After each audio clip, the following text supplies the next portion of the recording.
Okay. So I tell people that there's no career path you choose or you decide to go into that doesn't have its challenges. And I make a joke that even armed robbers always do their research, they do survey, they get the right equipment for the operation. So there's nothing that doesn't have its challenges. But whatever career you're deciding to go into, you need to know, at least you need to know the important aspects of that careers. And today we're going to be talking about 10 major mistakes that people make when they're transiting into data analytics and software quality assurance engineering. So if you do not have a writing material, you're not doing right. Get your pen, get your paper or your typing tool, maybe your computer or your tab. Just make sure you get something to take down notes, because it's going to be very intensive. And you're wondering who is talking. Who is she? What is she saying? Anyway, my name is Ayomide Adeniyi, and I'm the brand manager of Travel Tech Academy. Now, for people who are here that have never heard about Travel Tech Academy, let me just say this brief thing. Travel Tech Academy is a tech academy that helps people transition into the tech careers of their choices with zero or low code. So, which means that there are tech careers that you can go into without learning a single line of code or programming. And we have programs like that at Travel Tech Academy. So, I believe you are here because you are either interested in data analytics or interested in software quality assurance engineering. And I tell you that you're in the right place, you are on the right path. Whether you're a newbie, whether you are experienced, whether you're a professional, this class will definitely do you good. And if you're an expert in any of this field already, your contributions are welcome, but at my own discretion. I have two guests, and for my two guests, they are actually awesome professionals. One is a professional in data analytics, is a data analyst, and the second person is a senior quality assurance engineer. And so I'm going to be introducing my guests to you all. But I also have a co-host, and his name is Pelumi Joshua. So, Pelumi, can you hear me? Yes, I can hear you, Emily. How are you? I'm fine. Oh, good evening. Good evening, Good. everyone. Yeah, introduce yourself to everybody. Don't let I know I mentioned your name already, but let them know who you are. My name is Pelumi Joshua. I'm the program assistant from Travel Tech Academy.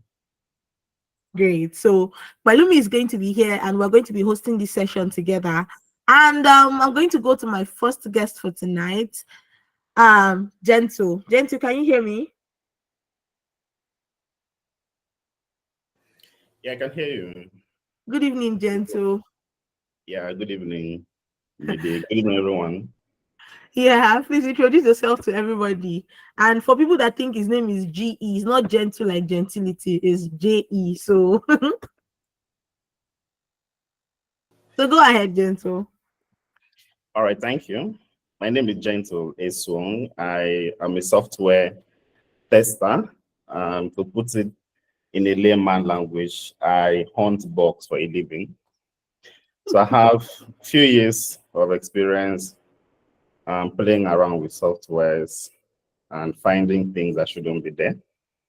So hopefully I'll be able to bring in this little experience that I have to share with us, especially for the guys that are looking forward to transition into software testing, and to help you make informed decision and to ensure that you have a soft landing. Thank you.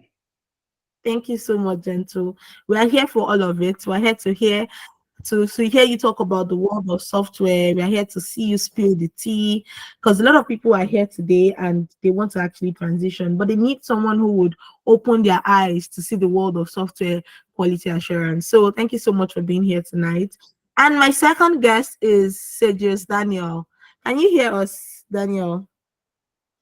Hi, good evening. I can hear you.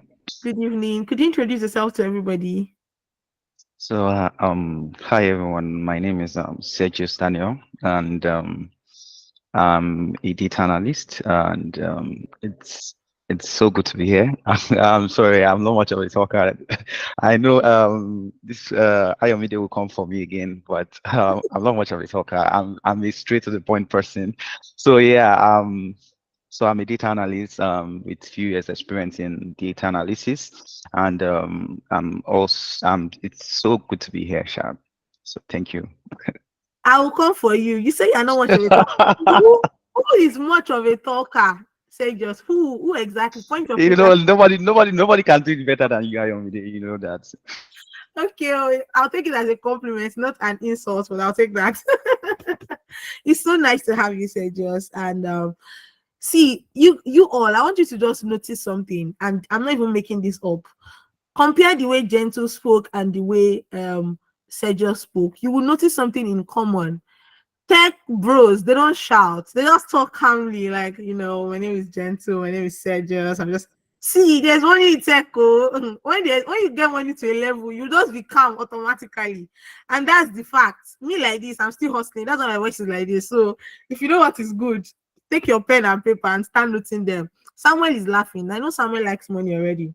But then we're going to go right into it. So I have the 10 mistakes already, and we're going to be taking them one after the other, both for quality assurance and for data analytics.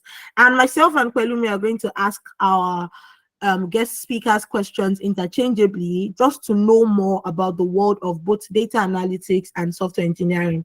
But before I go there, I know that some people are here and they really do not know what software engineering is. Like, somebody is saying, what does it even mean? I've never heard about it. How will I even know what mistakes I should run from?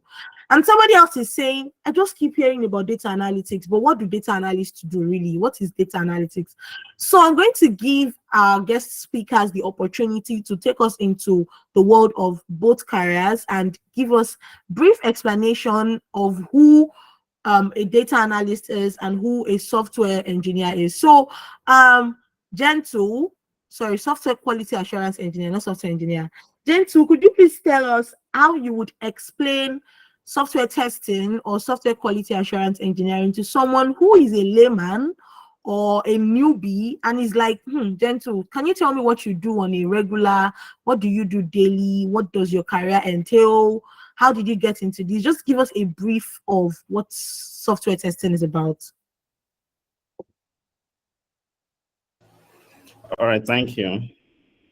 Yeah, so software testing is a tech field, majorly in the software development field, that is focused on validating software to ensure that it meets with the requirements and the specifications, also based on industry standards, So, but I'm saying this because I believe we all know what software is. Software is a set of programs that runs on our machine, right? To get things done. So in testing, what we do is that we look at the requirement for the software, because every software is being developed to solve a particular problem, to meet a particular need. So what we do in testing is when the developers have written their code and something is ready, before the users have access to the software, it goes through this validation. So a tester is someone who is dedicated to do this validation and verification as well, to ensure that the software meets with the requirement and the software is also in line with industry standards and best practices. Thank you. I don't know why my computer does not want to unmute. Thank you so much, Gentle. Thank you for that explanation. And I'm going to ask Daniel the same thing. Oh God, Sergius, I'm here again. Sergius, could you tell a layman or a newbie what data analytics is? And as a data analyst, what do you do? What is the job description, or what does a data analyst do on a day-to-day? Okay, so let me start with the I think we for most of us that are enthusiasts in data analysis, or we have actually, read or done some bit of research online, you would have seen this phrase that said data is the new oil. You understand? So it's like the new oil. When they say something is oil, you know what crude oil is? you know how much product you can get from the crude oil. You can actually get kerosene, you can actually get petrol and various things that are of good use. So in a company, data is the new oil. You understand? So what does it mean? It means that it is so insight giving. Like there is so much of insight that can be gotten from data. You understand? To assist in decision making in companies. So what is data analysis? Basically, it's actually a process of actually inspecting and cleaning and transforming data. You understand? To discover what useful information. That's basically it. So that's what data analysis is. It is like a new oil. So what data analysis does for a company, it takes off the bias, the human bias, because there's something I feel like what someone in sales for a 20 years of experience in sales, it cannot tell you what the data can tell you. You understand? So it cannot tell you what the market can tell you with respect to what the data can tell you. So a data analyst, he looks at these numbers, he looks at this data, and provides insightful information for the company. So on a day-to-day basis, that's what I do as a data analyst. I provide insights for the sales team, for the marketing team. I provide insight for the engineering team too, in terms of software testing, A/B testing, and other stuff. So that's my life as a data analyst. I provide meaningful information for my stakeholders. Yeah, thank you. Thank you so much, Sergius. Thank you. Now, I want to ask a question, Sergius, and it's because a lot of people, I've heard a lot of people talk about it, right? I've known about data analytics for quite a time, and many people talk about data analytics. So this question is actually about tools in data analytics. For someone who is a newbie, I want to get into data analytics. Do they have to learn all the tools for data analytics, or they have to learn certain tools per location? Like if someone is in Nigeria, there are tools you must know how to use. If you're in the US, there are tools you must know how to use. What would you say about tools in data analytics? Okay, so with respect to tools in data analysis, it is at the discretion of the company per se that you work with. For instance, like there was a time I was working two jobs, and one of the jobs was actually making use of SQL and Excel, and the other one was making use of SQL, Excel, and Power BI. You understand? So basically, it all depends on the company or the industry you find yourself in. So the tools, when it comes to learning the tools in data analysis, for my own standing, I would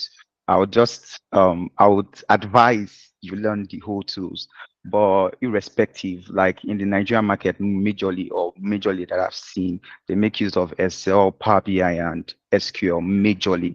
But in the advanced world and everything, people get to add in Python and everything. But so with respect to the tools, it's just like I said, it's at the discretion of the company. So, but my advice is you learn everything so that wherever you find yourself or wherever the opportunity comes, you have something to show that, oh, I actually know these tools and I will be able to work in this space and everything. So yeah.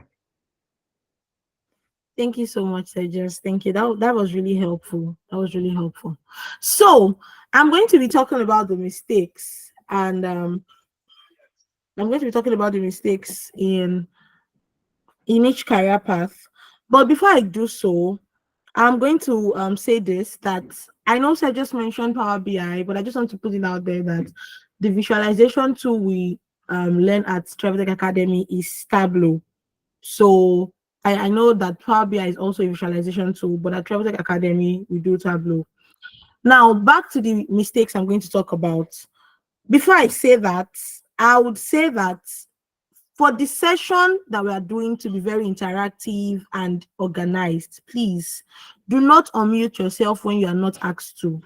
I know that you are probably going to have questions. Note your questions. You can either send them to the message box or chat box, or you raise your hand. Now, at my discretion, I would actually give opportunity for people to and ask their questions if you want to speak. But if your question is in the chat box, our guest speakers will handle that.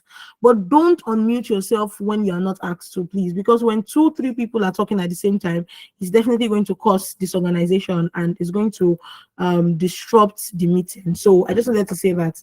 Now, let's talk about software quality assurance. But before I go on, Pelumi, do you have any questions to ask our... Please mute yourself. Moluwatife Williams. Pelumi, do you have any question to ask our guest speakers before I go on to the mistakes? No question. Let's just go on to the mistakes. Let's go on to the mistakes. Thank you. So I'm going to start with software testing. Now, one of the mistakes that newbies make is that they start a testing career for the wrong reasons. And this is actually quite tricky and dicey because sometimes, like they say, knowledge is power. Someone might actually really be starting a software testing career and they think they have the right reasons, but to an expert, the reason is wrong and invalid, which is going to make me ask Gentle this question. From your years of experience in software testing, what are the possible reasons you would say are wrong reasons to start a career in software testing? And what are like the right reasons that you know that this reason is valid? You can start if this is your reason from your years of experience. Yeah, thank you, Ayomide. Yeah, so there are quite different flavors of these wrong reasons, but I just try to dwell on the ones that I know is kind of common.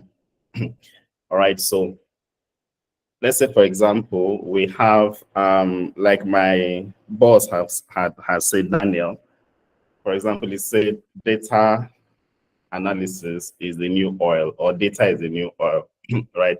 Now, sometimes we could have people that may not really understand all about that, and probably they want to be able to introduce themselves somewhere as a data analyst.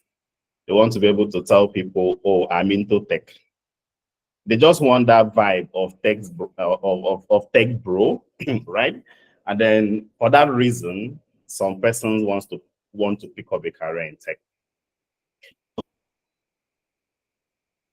Fine, but that can't drive you far. And because that alone cannot drive you far, I would categorize it as part of the wrong reason. So we have people just wanting to join the trend, just wanting to join the flow. And so they just get into this at the end of the day, because that is not solid enough to take you anywhere. They end halfway, especially when they come in contact with 1 or 2 challenges. So I see that a lot with some of the people I mentor and some of the people, I train as well. And then a second reason that might not be the right reason is just doing it, maybe because you saw that your friend did it, or maybe you have 1 or 2 persons that you saw that they did it, and you are just like, oh, if these guys can do it, then maybe the thing is simple, let me also join them to do. So that also gets into that, because at the end of the day, that can take you far, because it's devoid of a lot of things that you would have needed, to get that started. So you just want to, get yourself there, maybe join your friends, you want to major up with your friends and all of that. It wouldn't drive you far, all right? So that also comes as, as a wrong reason for starting up a career in tech. Not just in software testing anyways, but generally starting up a tech career. And then another reason that I've also seen is that some person want to go into testing because they have looked at the menu in software development. They have looked at all the menu there, and they feel that testing is simple. All right. So they feel that I can play around with this testing because I'm not going to write code, and all of that. So they come with that. So that will also affect the seriousness you attach to it. It will affect the commitment that you attach to it, because you actually think it is something that you can easily do. And at the end of the day, when you face 1 or 2 challenges, you see, you will likely drop because you did not come in, for the right reason.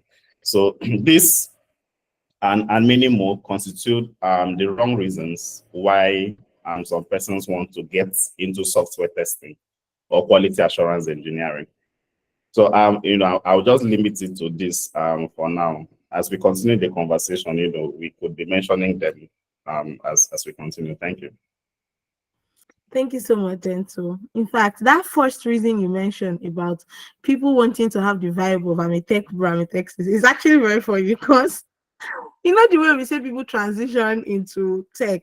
I've seen people, I know people that have transitioned out of tech because they went into it for we say tech bro, we say, and at the end of the day, they now realize that this thing was probably not for them, right? So I can actually relate to that. At the same time, I want to ask this question sincerely, is actually for me, which is, if I decide today that I want to increase my income and I decide to go into software testing, do you think that's a wrong reason?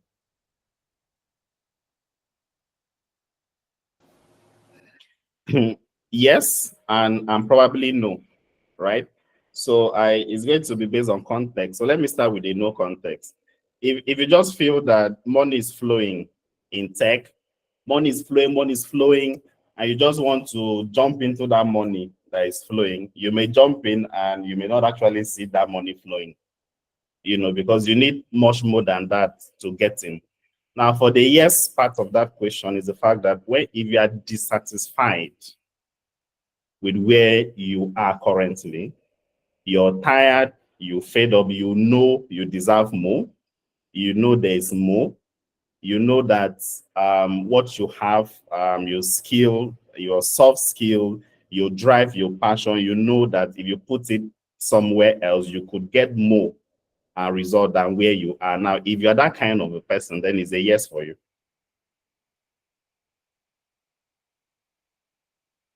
I think you that was that was a very great answer. Anyways, thank you so much, Gentle. Thank you.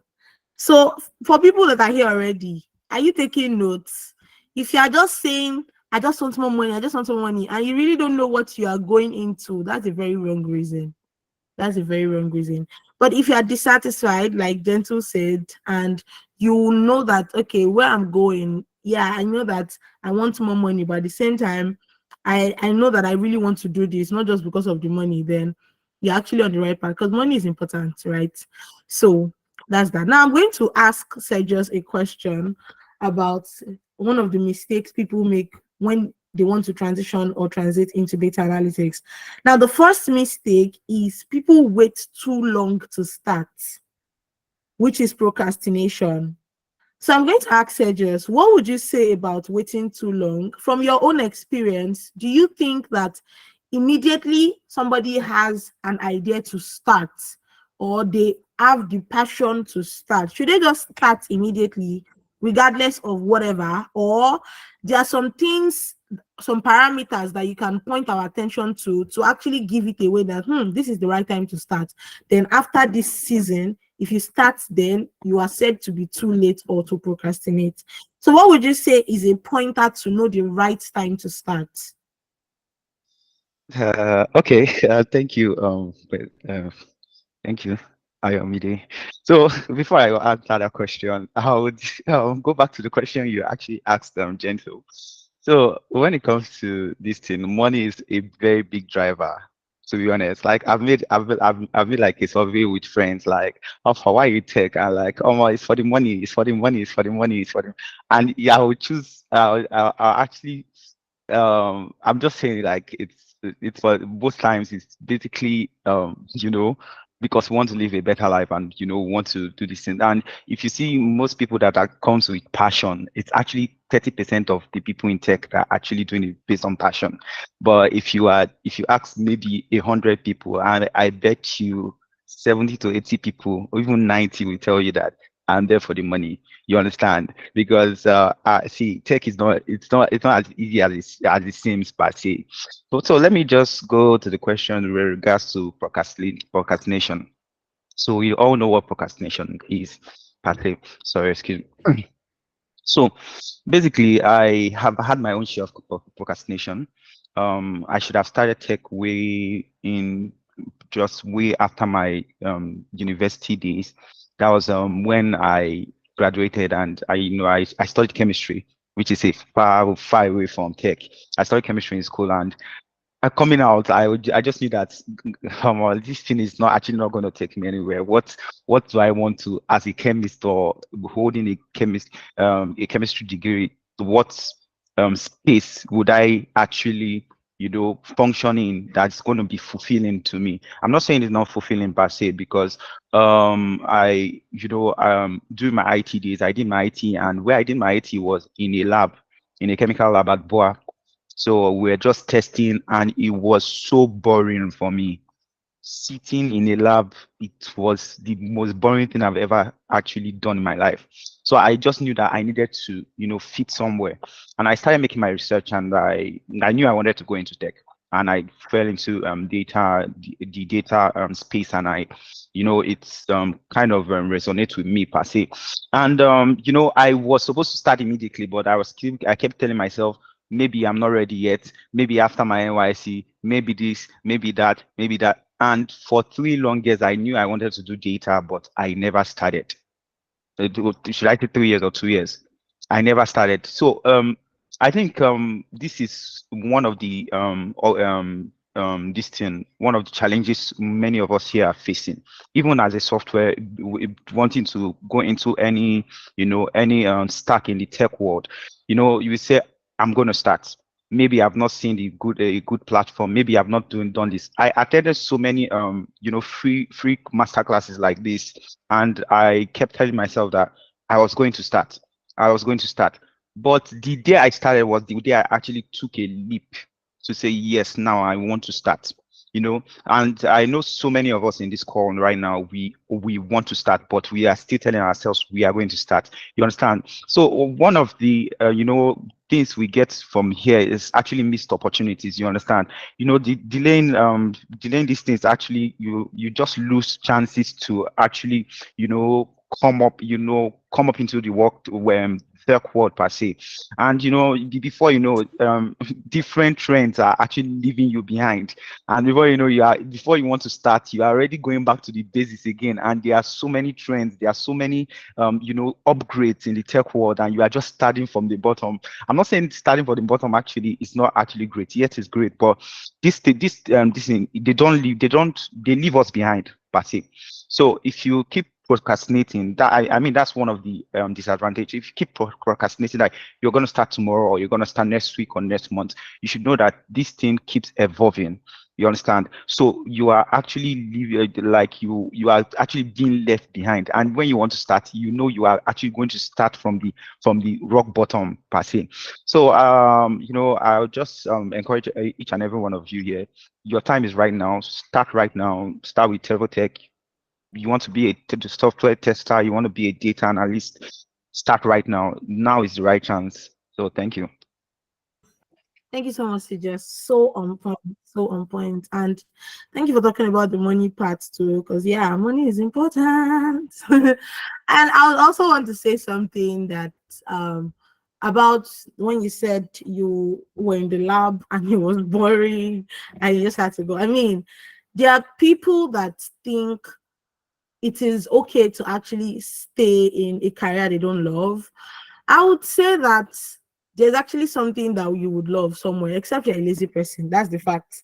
There will be something you will love. And one thing about tech is transferable skills are a plus. So whatever career you are doing right now, there's a tech skill, tech career for you. Also, to buttress what Seth just said about it's not easy, actually, he's not trying to say it as far, don't do tech or when you enter like this, you regret. No, of course he's doing it. And if you see the picture on his call, you will notice that his face is fresh, which means that there's money in tech and he's enjoying it. Because if he's not enjoying it, he's not even going to be on this call at all. At the same time, there's nothing you want to do. I said it earlier. There's no career you want to do that is just everything is just like easy peasy, easy peasy, easy peasy. Teachers, people that love teaching, they have their fair share of challenges. Doctors have their fair share. Nurse, every profession you can think about, every single one. So whenever you're going into a career path or you're thinking of transitioning, it is good to hear from people that have been there. This is one of the reasons why we have this session, so that your eyes can be open to see that, oh, this is a world of opportunities for me, but at the same time there are things I need to take note of or take cognizance of to do better when I get there.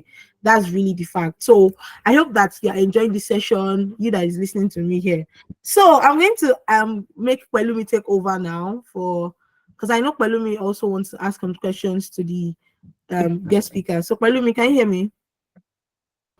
Yes, I can hear you. Good evening, everyone. So moving on to the second mistakes that newbies make when they want to move to software QA engineering. So I want to direct my question to Gentle tonight. I think one of these is the mindset that we have that software QA is actually difficult in the field. Like, it's a difficult field, because I want to set this example because while growing up, when we want to transit into secondary school, a lot of us actually think science class is actually harder, so we don't want to go to science class. So a lot of us prefer to go to the art class or commercial class. So what can you say about newbies that thought that software engineering is actually a difficult field, or is just anything you can say about that, Gentle? All right, thank you, Pelumi. Yeah, so of course, is one of the mistakes people make. I like the fact that you use, the secondary school setting with the science, especially physics and chemistry. But I know everyone will get to do math, so you don't have a choice. But for physics and chemistry, most time, people just have this mindset that this thing is hard, and because you think it is hard, your approach to it, right, is going to affect the way you approach it. It's going to you already biased to success in that field, just simply because you have a mindset that it is hard. So this is the same thing we have with software development, generally, software engineering. Some people just feel that, oh, software engineering is difficult. Those guys, you need to be very intelligent. They write codes. They are very smart people. I may not be able to meet up, right? So when you have that kind of mindset, you realize that even when you get into software QA testing, and you'll be approaching things with fear. The reason is because you have a lot of things to learn. You have a lot of things to know in order to apply them. But you'll be approaching things with fear because you already have a mindset that this thing is hard, right? And then when if you now have blockers, for example, you have maybe a particular concept or topic that is a little bit dicey for you, you'll be easily discouraged because you already know, or you already have a mindset that this thing is hard. So when you now meet a situation like that, is like confirming the mindset you have. It's going to be like, okay, this is what I said already, that this thing is hard. I'm not sure I will be able to do it. And then you would easily fade out, right? But if you have the right mindset, if you understand that, okay, this thing is doable, I'm going to commit, everything that I need to commit in order to actually do it, right? So you see, if you have that kind of a mindset, if you have challenges, if you have difficulties, your goal would be solving that problem, because you understand that you probably aren't the first person to have that problem, right? But if you don't have that mindset that this is doable, any blocker you have would be 1,000 reasons why you are going to quit. Oh, all right. Thank you for that. So for each and everyone that listening on this call, you should just know that just take a leap first. Once you have what you want to do, and you don't have to be afraid whether this thing is hard or is not. So my second question wants to go to data analyst. Good evening, checkers. Or Daniel. Which one do you Hi, prefer? good evening. Good evening, Sergius. Can you hear me? But can you hear me? I can hear you. I said Sergius. Good Hello. evening. So Good evening. I want to move on to the second mistakes that I can hear you. Well, we go ahead. I think Balumi's network is lagging. Okay, I want to move on to the second mistake that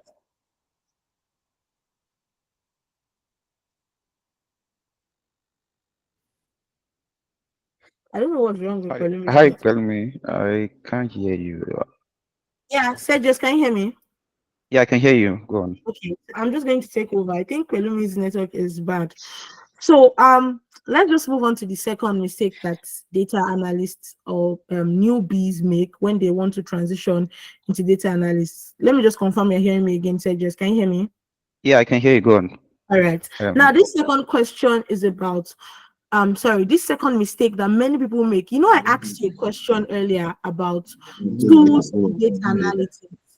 I asked you that what would you advise people to learn when it comes to getting numerous tools that exist in data analytics for them to set their Mm-hmm. feet right. Now, many people focus on too many tools, but they don't focus on the concepts that are in data analytics. How does one know that these tools are too many? Number one. Number two, what are the concepts that people should focus on when it comes to the career of data analytics from your experience? Did you get my question? Okay. Yeah, please go on. Come again, please. Okay. How does one know that they are already focusing on too much tools or too many tools rather than focusing on the concepts? And what are the concepts that people should actually look out for when it comes to the career of data analytics? Okay.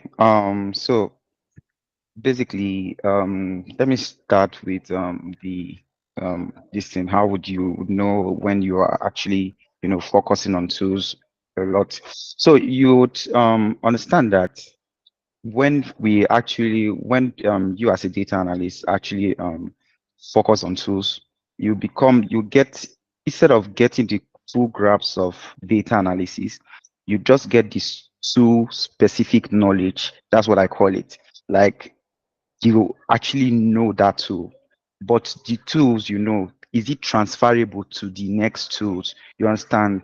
Like, for example, let me say, if you know how to perform maybe statistical tests using Excel, but you do not understand the theory behind it, you might actually be struggling, to actually perform that same test to in Python or in Power BI. You understand? So that's what they call transferable knowledge per se. So if I understand, maybe I know how to do a particular thing in Excel. I know Excel to the in total. Yes. Okay, you call me, I need you to perform this analysis in Excel. I could actually do it, but I do not understand what is going on in the background of the analysis per se. Maybe I'm probably conducting a statistical analysis, just like I said. I do not understand what is going on in the background. I cannot transfer that same skill to from Excel to Python. Why am okay? I think there was something I told my students the last time, and they were telling me, "Oh, as we learn Tableau," and I was telling somebody, if you with the same knowledge or the same concept you have of Tableau, if you understand Tableau very well, you would not struggle with Power BI.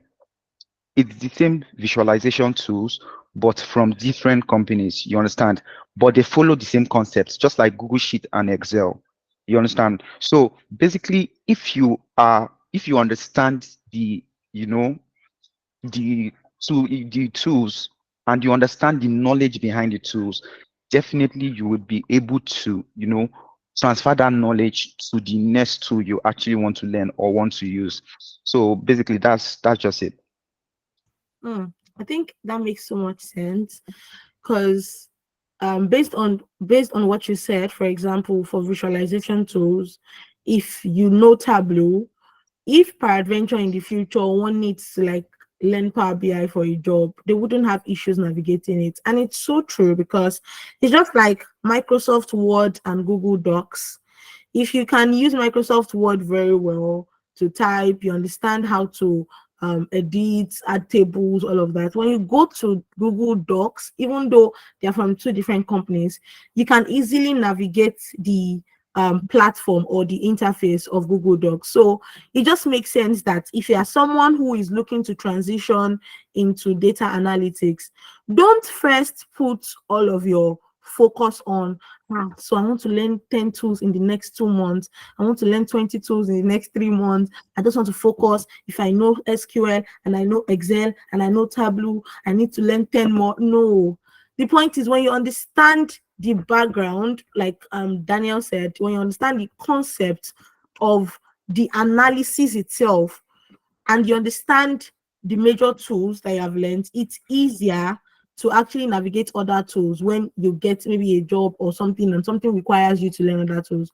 Because I think it was Sergius that said it earlier, or maybe Gentle, about, I think it was Sergius, about different companies can actually require several tools. For example, as a brand manager, one of the things I use tools to do is for marketing. There's something called CRM, which is customer relational management. We need tools to bring people together in a particular place, to know how many customers we have, how they are responding to the emails of a company and all of that. And so some tools I learned when I was going into the field of brand management, I learned HubSpot.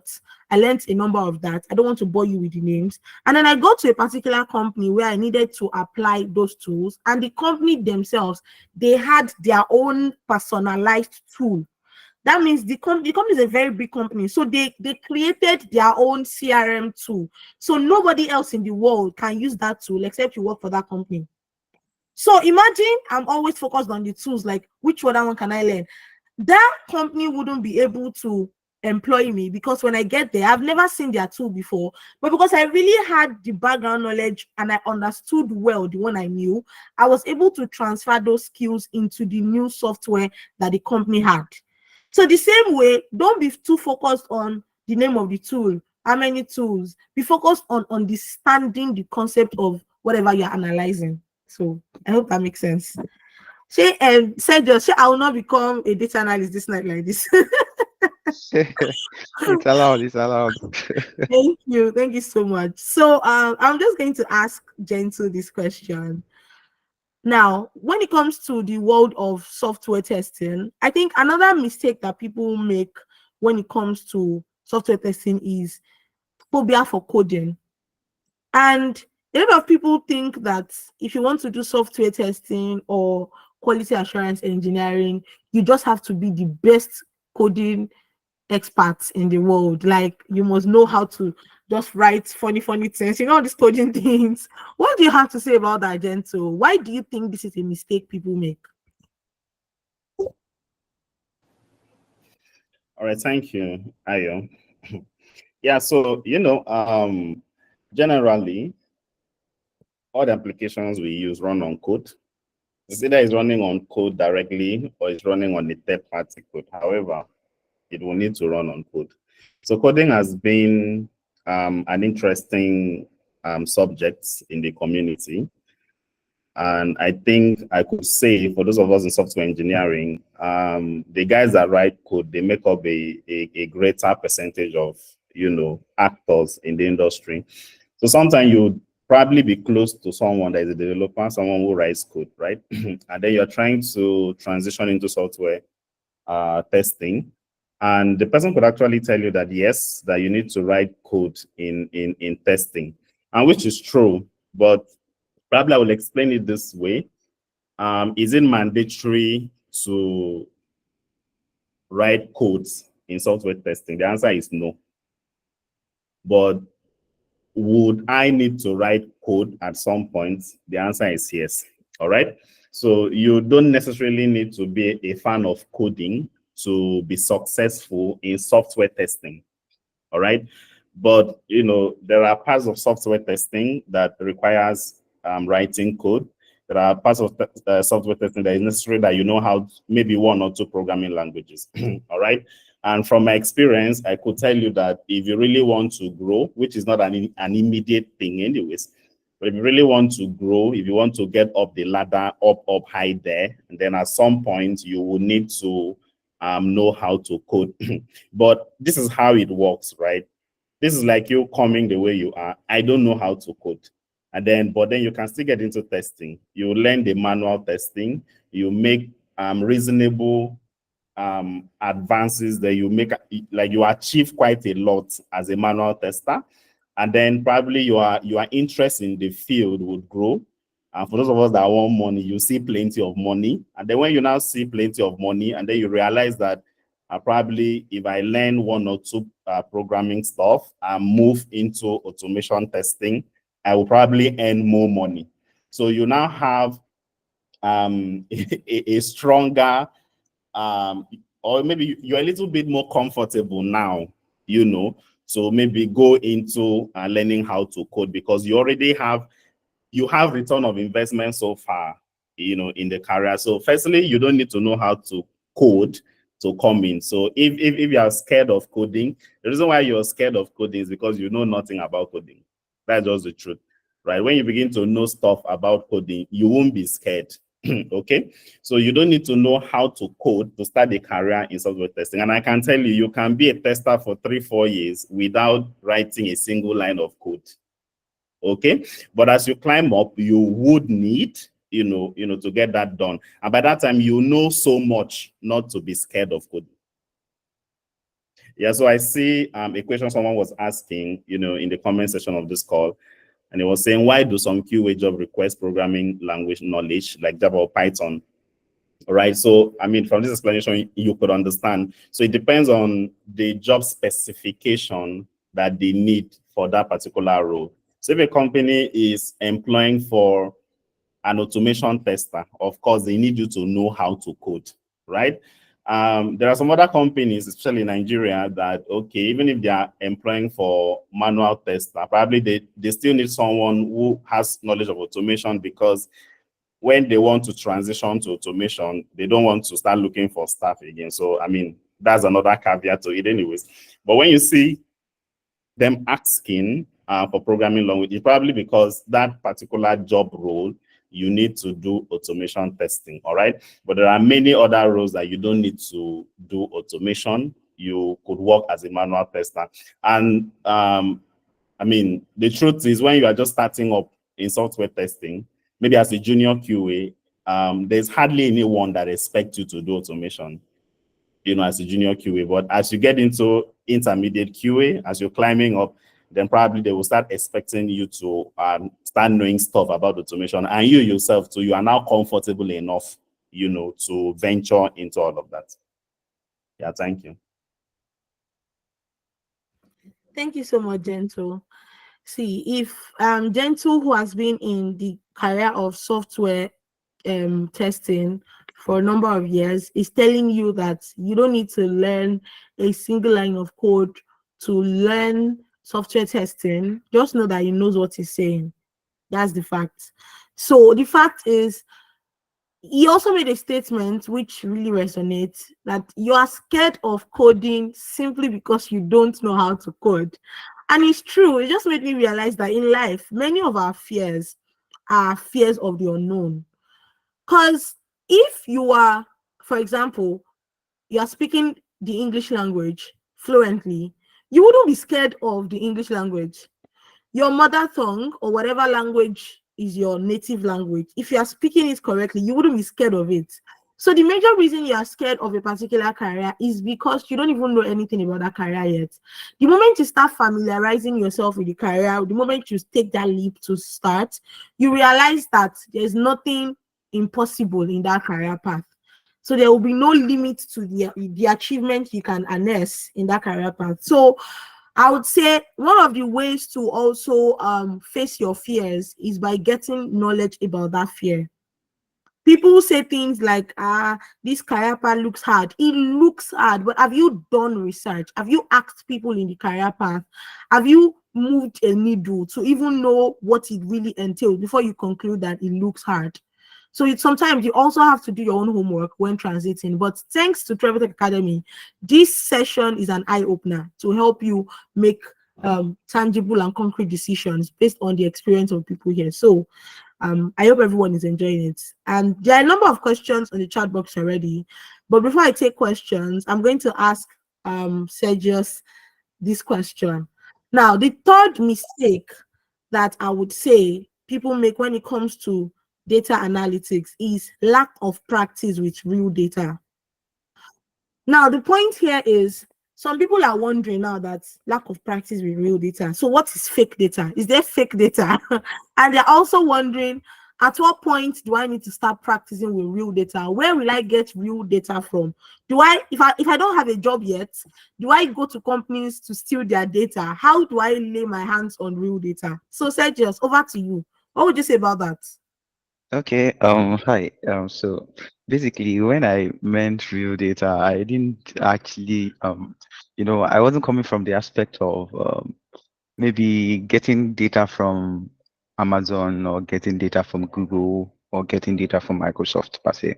So basically, what I meant practicing with real data, I was coming from the angle of the fact that you actually you are self-learned, you are self-taught data analyst, or you actually you know um joined a a tutor class or a tutorial class. Yes, you understand. So basically, how it comes is that I'm sure we all know the the way people teach or lecturers and this thing in let's take it to secondary and university and or the secondary school, and lecturer is, your teacher is in class and is teaching you A plus B is equal to C, and it's time for exam and you are getting A prime plus B equals to exponential E. Explain.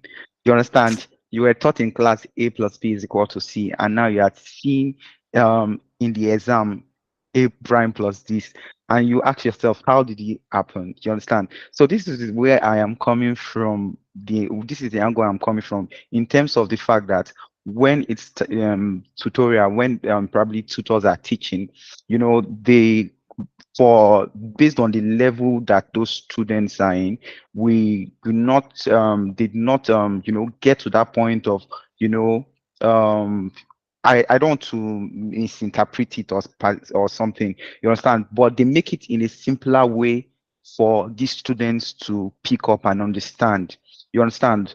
But when you go out maybe into like where they store like real life data, the real life like data, like just like in cargoes and stuff, like you see data that are like real life data and everything, like very unclean and everything. And you will start working on this data, you see that this is more than what I was taught to.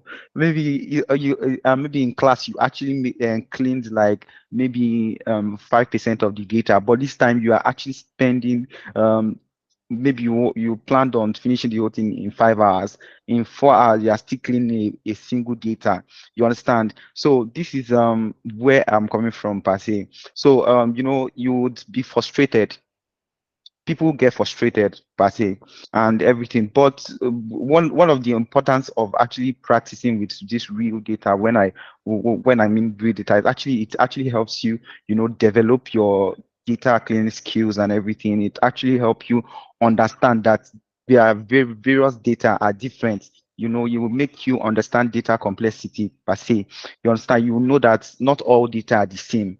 So not probably coming to real life, and maybe you were working with probably one Nigerian company, and now you go to Google. You were fortunate enough to be employed by Google, and you are seeing, and maybe you query a data, and you are seeing like you need to. There are so much steps you need to take to make this data clean before you be able to perform insights on this data.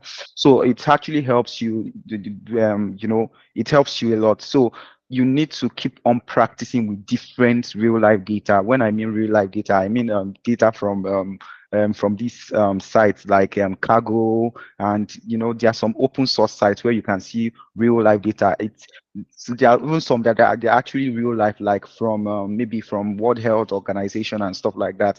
You see also this thing. So it actually helps you build your data skill, your data cleaning skills. It actually gives you, it enhances your problem solving skills too, per se. And you actually gain, you now actually be able to gain experience with that particular tools, because if you do not know a particular problem and you really want to solve that problem, you will do research. You understand? It helps you, it helps you learn how to, solve problems per se. So that's where I'm coming from. Thank you. Okay, thank you so much, Sergio. So we're basically talking about people taking on projects to do for themselves, people expanding their horizon of knowledge, not just staying on whatever they learned in boot camps or whatever they have just learned by themselves, but they should also like take it a step further to practice and take on projects as much as they can. Because you mentioned a site, because I was even going to ask that. I won't give examples of websites or places we can find this, but thank God you mentioned something about Kaggle. So could you please do us the honors of typing the websites on the chat box for people who would like to have access to that or know more about getting their hands on data? All right, I will do that right now. Thank you so much, Sergius.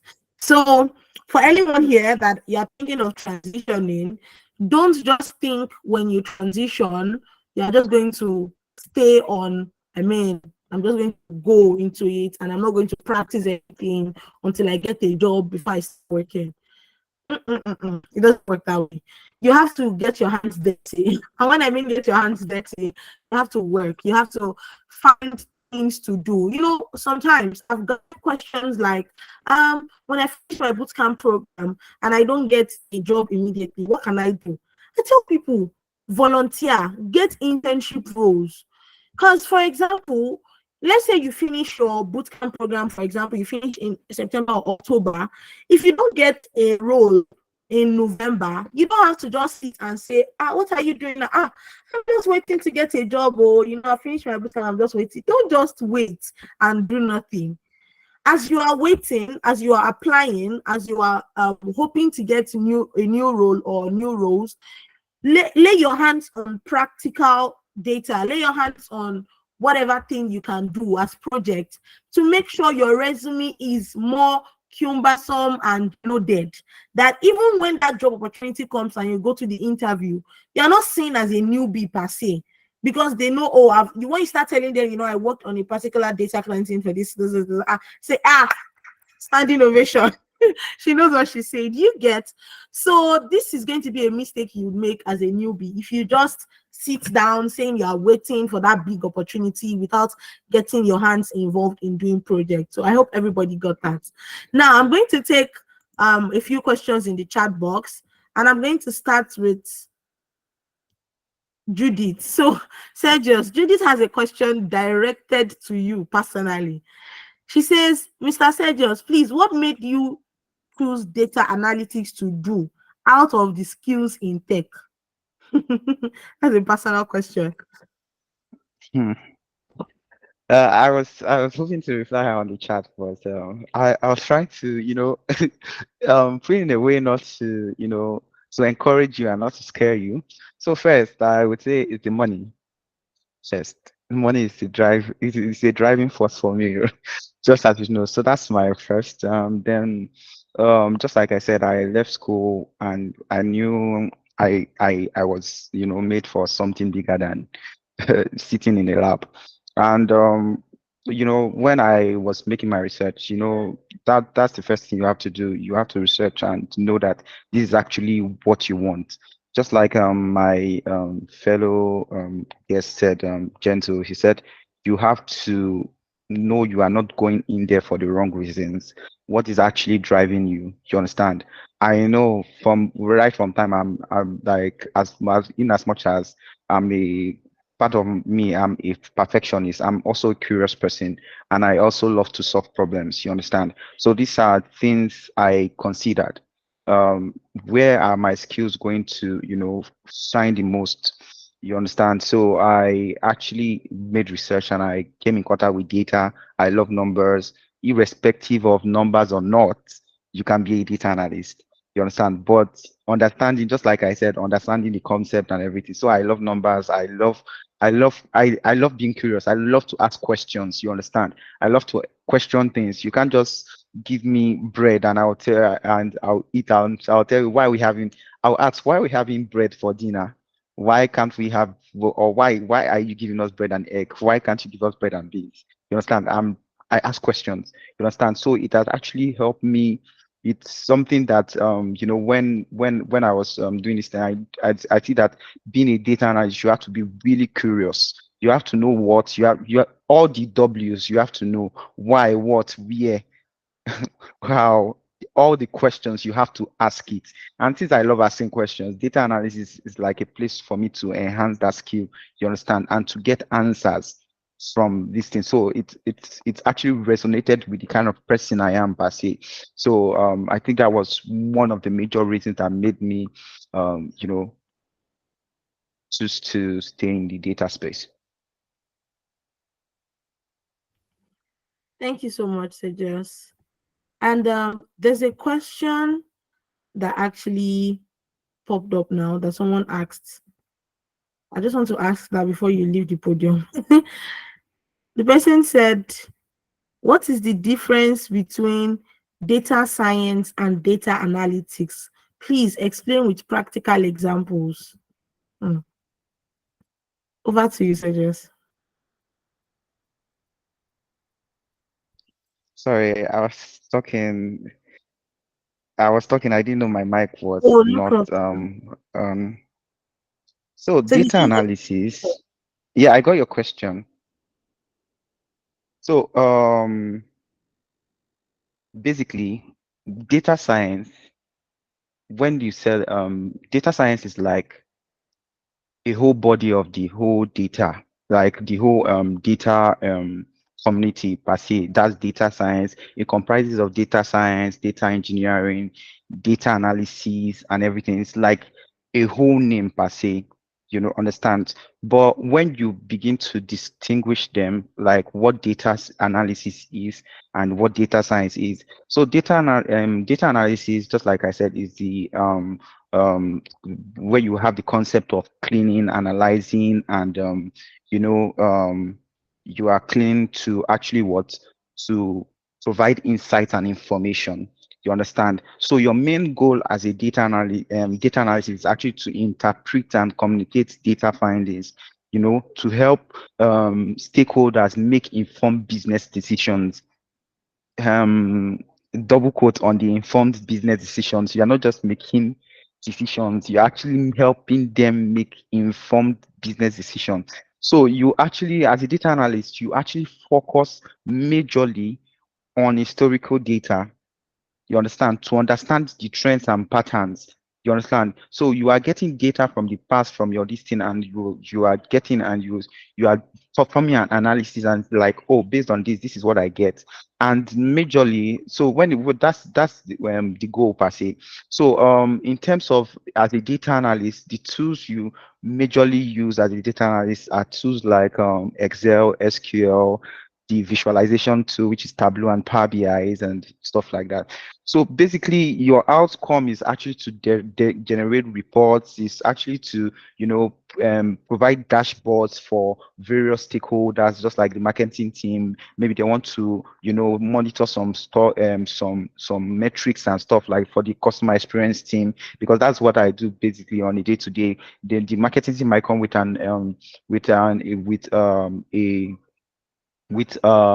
a request that, okay, we are actually going on a marketing campaign, and based on our last campaign, can you get historical data based on the period of this to this time to this time when we actually performed this campaign, and how effective was this campaign.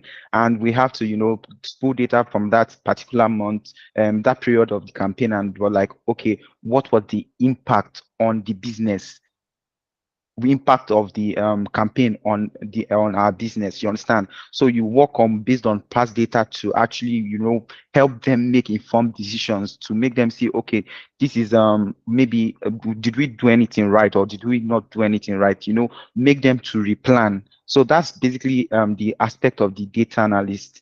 So when you come to being a data science, it's actually a broader scope per se. It's on it like encompasses like a range of like techniques and methodology. When you actually now, apart from talking about the past, this thing, you want to actually build models to actually predicts the future. That's making forecast of what how this is going to be. You know, you might have heard of producing models like for fraud detections, for okay, let me bring it down to Jumia. You enter Jumia, one of these e-commerce sites, and you know you are buying a generator. You understand? And have you ever scrolled up, and when you scroll up or scroll to the last part of it, you see more like this. Maybe you are looking at let's say a Samsung generator, and you just scroll up, you now see like more like this. And what are they showing you? They are showing you LG generator, they are showing you Sumek Powerman, you are seeing different generators, and they're now like you may also like, what will you like? The fact you are buying generator, what comes next in that prediction box? It's like an engine oil. You understand? So that is what a data scientist does. They predict these things, that the behavior of a customer per se. Like they build models that predict. I'm not saying they don't perform analysis. They perform analysis, yes. But after performing analysis, they have to do a predictive model to show the behavior of a customer in terms of the e-commerce sector now that I'm talking about. So they already know that, oh, this person wants to purchase a generator. What likely would this person need after purchasing a generator? The person will most likely need what? An engine oil. Then you see things you may also like.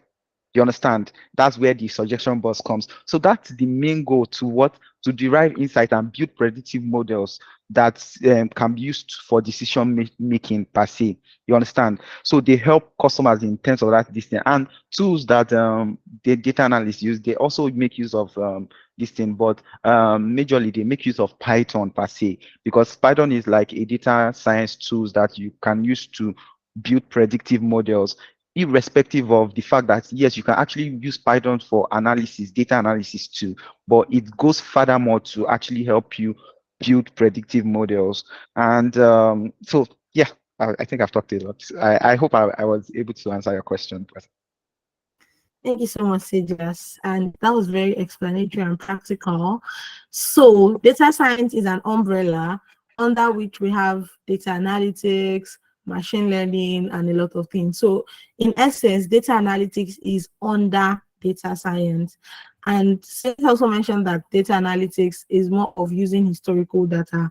While when you take it to the world of data science, there are other aspects of data science that involves the use of predicting models or future data. So that was really explanatory and I got it. I hope the person's question is answered. Now I want to do something before we go on, and this is just to know the people that have been following. I'm going to take two people that have been following. So two people here have the opportunity, are going to have the opportunity to win 10,000 naira each that will go into their tuition if they are going to enroll for either software QA engineering and data analytics. So if you know that you would like to enroll for software QA engineering or data analytics career that we're going to start soon at Travotech Academy, one from each career path, I'll take two people in the next 1 minute. What you're going to do is, so far, you will tell me all the mistakes I've mentioned in whatever career path you have chosen. And you cannot say, you have to mention all the mistakes at one take. I'm not accepting typing in the comment box. If you type in the comment box, you are disqualified. So you raise your hand and I'll pick randomly. So let's do that in the next 2-3 minutes. So if you know that you're in, just raise your hand. Use the hand button to raise your hand. I'll just take randomly with my spirit. Be praying that it's you I'll pick. Anybody that gets it, all the ones I've mentioned for both data analytics and QA, you're just going to say the one for your field. If you get everything correctly, then I will give you 10,000 naira out of your tuition. So only one person's hand is up, and that's Isaac. Okay. Anybody else? Is going. 30 seconds more to raise your hand.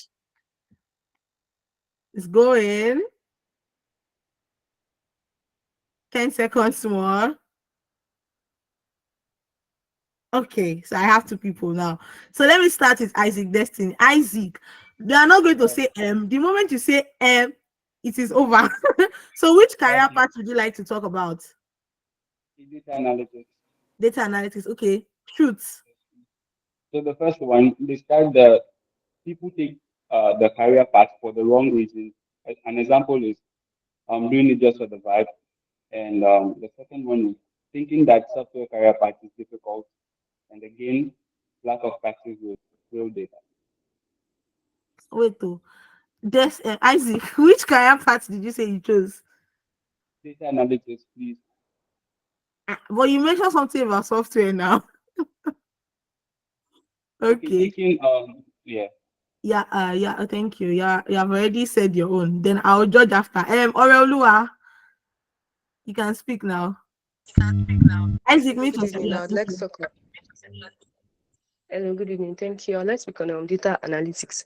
Mr. Sejos has mentioned, Mr. Sejos, elders pronunciation, had mentioned that a lot of times, a lot of people procrastinate before they go into it. And when you procrastinate, you don't know that you're wasting time, and then you now have to start from the basics at whatever time that you've chosen to start. And there's a lot to learn. So it's just better to start the moment you have decided to start and not procrastinate. And he also mentioned that some people, while searching for jobs, you also mentioned that because they've not gotten jobs yet, they just stay back and say they've not gotten jobs. Instead of them to volunteer and also find ways to gain experience by working on data sets. And he said a couple of things. These are the few things that I can remember. Okay, I'll take that. Ore and Isaac, I'll give you a round of applause both for at least trying, and you did well. For Isaac, you mentioned only one for data analytics because you said you chose data analytics, but the first two you mentioned were for software engineering. Because for data analytics, the three mistakes we have talked about so far are: number one, waiting too long to start, which already talked about; number two, focusing on too much tools, not concepts; and number three, lack of practice with real data. So the only one you said, Isaac, was lack of practice with real data. That was the only one you said. I guess so. Then for Ore mentioned two, which is waiting too long to start and lack of practice with real data. That's you laying your hands on data to practice, but you missed out on the third one, which is focusing on too much tools, not the concept. So for Ore, you're going to get 8,000 naira scholarship, while for Isaac, you're going to get 5,000 naira scholarship. I'm very fair, to be honest. I'm really fair. So this money is my money, but it's going to go. So if you know that you won this, Moyo, please drop the admin number right here, and Ore and Isaac, drop your phone numbers, both of you, so that we will not give the scholarship to the wrong people. So if you drop your phone numbers here, and also message the admin so that we can also know that it's you. So drop your phone numbers here. So that was very interesting. So you might also have the chance to win again other people. So it's better you listen now before the end of today's session. That was interesting. Now I'm just going to go to the next mistakes that people make when deciding to go into software testing. Now, the first thing I'm going to talk about today for software testing is self-learning without having a career roadmap or a career path. So we know that these days, many people just say, why should I pay a boot camp? Why should I even decide to go to a boot camp? Maybe I can actually go on YouTube. I can actually go on Google. This. I don't need to pay any boot camp. Now, it could be a mistake that you're making, but let's know how it is a mistake. So I'm going to throw this question to Gentle. Gentle, how is it a mistake when people decide to self-learn without any career roadmap or career path? Yeah, thank you, Ayo. Yeah, so software testing is a career, and just like every other career out there, we always have the bottom part, then you have the middle part, you have the senior part, then you have the bossy part of it, right? So that's what a typical career looks like. So sometimes when we have people transitioning into software testing, and they want to self-learn means you want to learn some things on your own. All right, you want to look at materials on your own. You want to learn, you just want to learn things on your own. That's what I understand as self learning. And then when you do not have a career path is okay. I think currently in QA, the highest position you could be is a test manager. All right.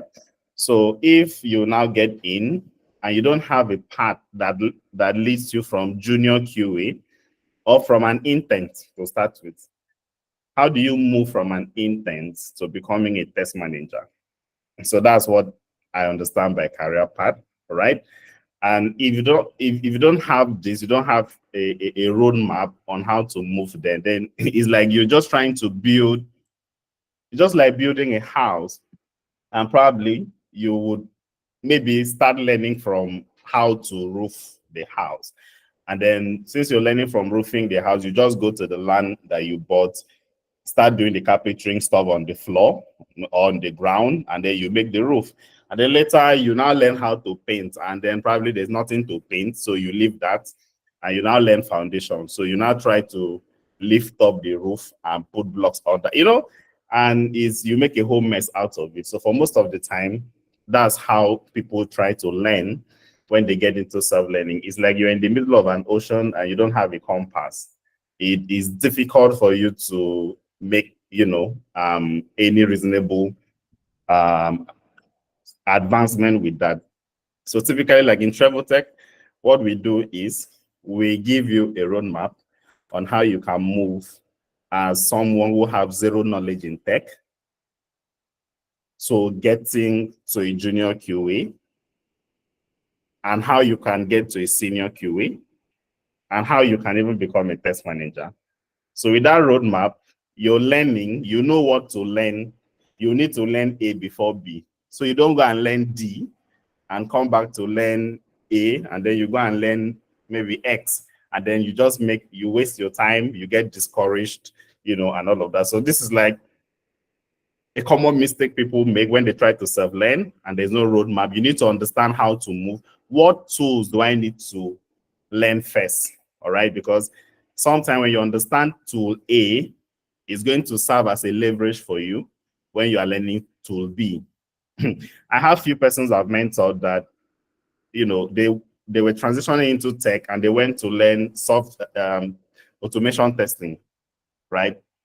So in learning automation testing, most of them, they really lack the basic understanding of why testing is done in the first place. The reason is because these are things you learn when you start off from the manual phase. So because they lack the understanding of what testing is, they lack documentation skill. And though the person knows how to automate tests, but nobody wants to employ them. Okay, nobody wants to employ you because they feel you can't start up things for us. So if you can't start up things for us, how do we get to the automation that you currently know? All right, so they now have to come back and, and start learning from the bottom, right? But if they had this roadmap, it would have been easier for them, to navigate, and which is one of the things we provide for people that sign up in Trevotech. We take you through all the necessary tooling you need to learn before the next one. And we advise you, for the ones that you need to decide for yourself, we advise you based on the experiences that we have gathered, based on past students that we have had, on how to make those decisions going forward, even after you probably have graduated. You can still leverage on what we share, to move forward with your career. Yeah, thank you. Thank you so much, Gentle. Thank you. And to be honest, I think I've said it here before that one of the reasons that people take longer to transition successfully is this mistake, lack of a structured curriculum. Because just picking random topics, for example, you have decided that you want to go into software testing now, and you're just taking it one by one, different places. Today you see a Nigerian on YouTube, you select that video you want. Please mute your mic, Glory. Mute your mic. Today you see a Nigerian on YouTube, you select the video to watch. The next day, you see a video from an Indian, you watch that one. The third day, you see another one from a Ghanaian, you watch that one. The next one, you see another one from a US person, you watch that. Like, you're just going to be confused, right? So it's actually better said that you have a structured curriculum and a structured path that you can tour or follow. So thank you so much for that, Gentle. Now, before we go on, there's a question on the chat box. Someone is saying, I'm a complete newbie to tech. Whenever I ask what I can start as an entry point, I'm always being asked what my interest is. How do I know what my interest is as a complete novice? How do I know what to start with? Now, for people that are newbies here, let me start with this.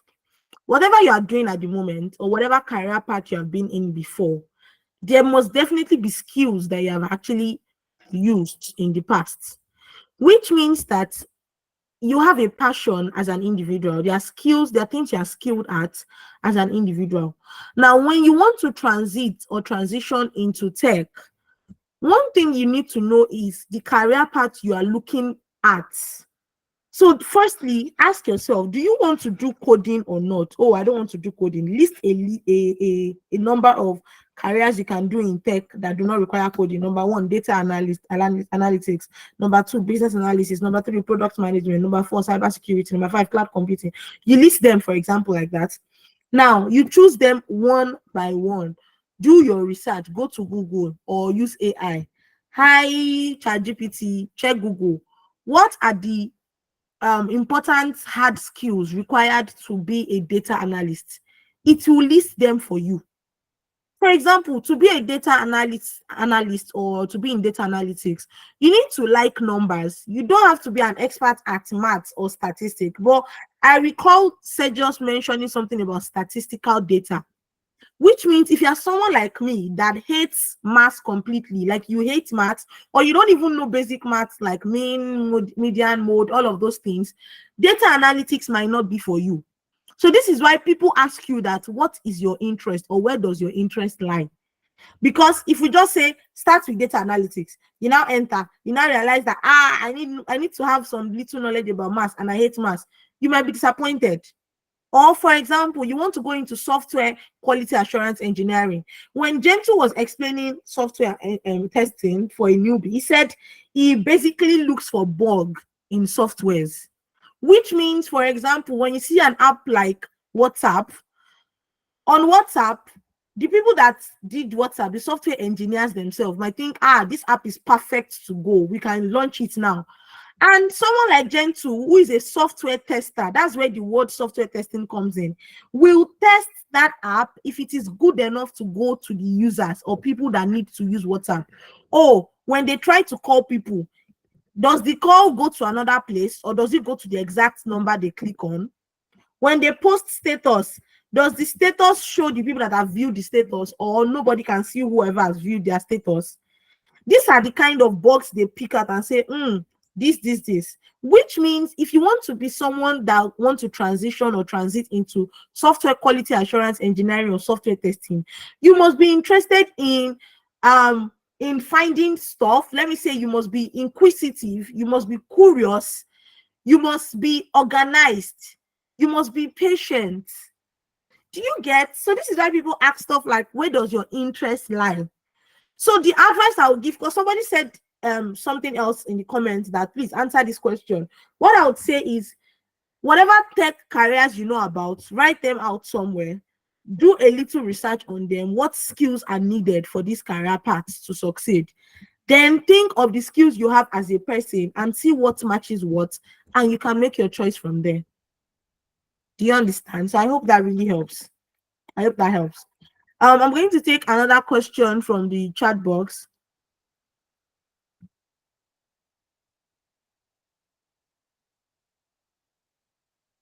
Okay, let's just go ahead because I see that Daniel answered the question already.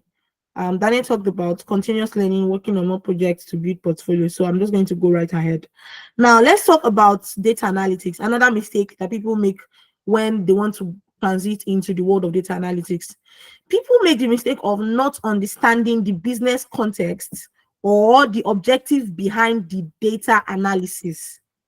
Now, I'm going to ask Sergius to explain to us what the business context or what an objective behind an analysis is. So how do I figure out what a business context is for an analysis, or the objective behind a particular analysis? How do I figure it out? And how can I make sure I understand the objective behind the analysis very well?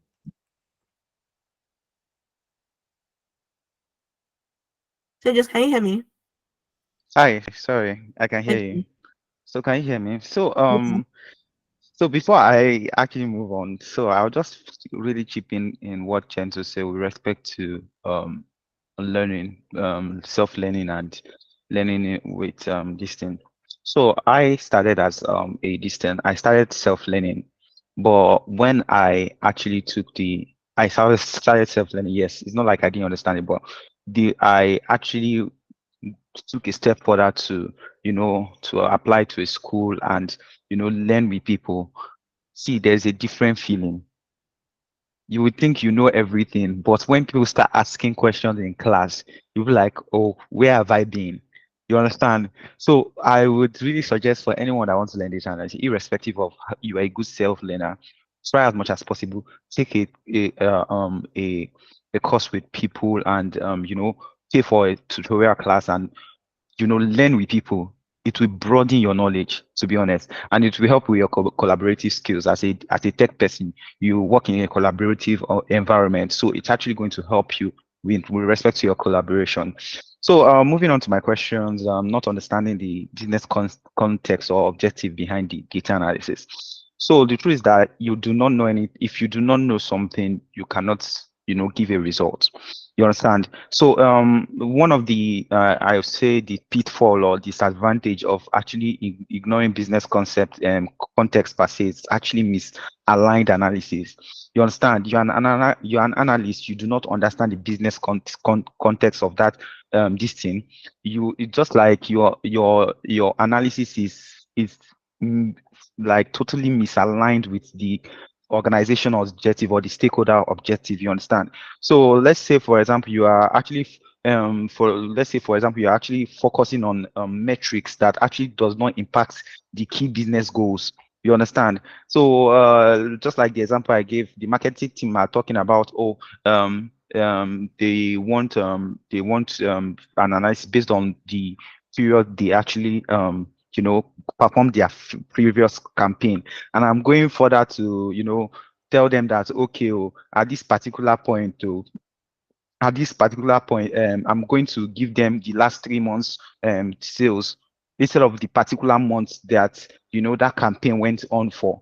I'm going to give them like the last 3 months. Or let's say, for example, you just experience like maybe you perform an analysis and you experience a spike in a particular day, a spike in sales in a particular day. These are a real life example I'm giving you. Let's say for normal days, like you can forecast a sales and you can see that, oh, maybe Sunday sales. I work with a fintech where it's majorly our major product is agency banking, like the POS this thing. So you experience like there's a massive spike in sales on this particular day, maybe Monday, and usually that Mondays. No, let me not use Mondays. Okay, let me use Mondays for example. That Mondays, if you based on your past analysis, you see that Mondays, your sales in Mondays are really low.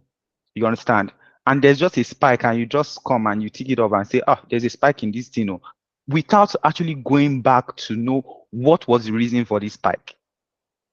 So there might be an example. It might fall in a seasonal period, like an holiday, maybe February 14th was on Monday.